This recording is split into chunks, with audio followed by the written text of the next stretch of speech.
Azure AI Content Safety Studio is a GUI for the Azure AI Content Safety API. And you're probably starting to notice a trend with these Azure AI services that they'll have an API and then a studio.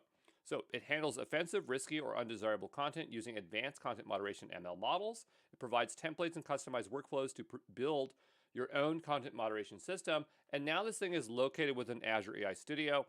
Previously, it was not inside of Azure AI Studio, but they're starting to roll everything into this.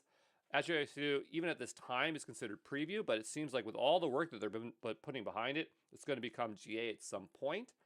So that's kind of interesting.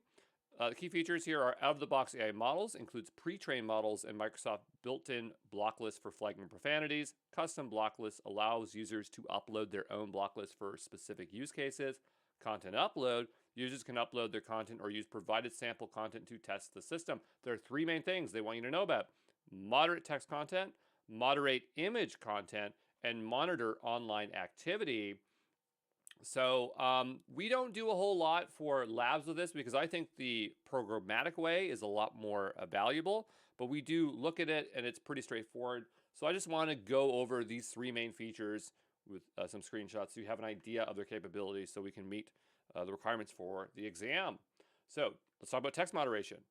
This provides an efficient and customizable way to manage harmful text content in your applications. No surprise there.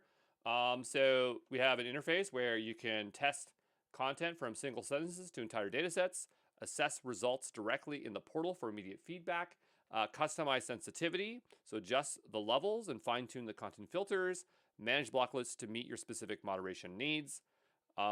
We can export code to implement the moderation tool in your apps, save time and simplify your workflows with easy integration.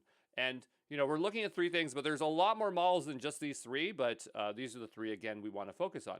Let's talk about image moderation. So as you can imagine, it's for ensuring your images comply with content standards. So you guessed it, you can upload images, do it right in the portal. You have customizable sensitivity that you can do that, and you can obviously integrate it into your apps, right? Now let's talk about monitor online activity. This one's a lot more boring, but we got a bunch of text here we got to get through. Monitor online activity provides a comprehensive overview of your content moderation performance, enabling you to track API usage and trends across different content types. For the type of information we can collect, it has detailed metrics such as categories and severity of distribution, monitor latency errors and block list detections. For performance, we get a full picture of the content moderation performance. We can optimize workflows based on detailed insights. It has a user-friendly interface as per usual. I do not have a screenshot here today. We have performance tracking tools as well. So nothing super exciting there, but again, I think that the programmatic part is a lot more important. So we're going to spend more time on that. We will look at the Content Safety Studio, and it's very easy to play around with, so you're going to be able to figure it out pretty easily, okay?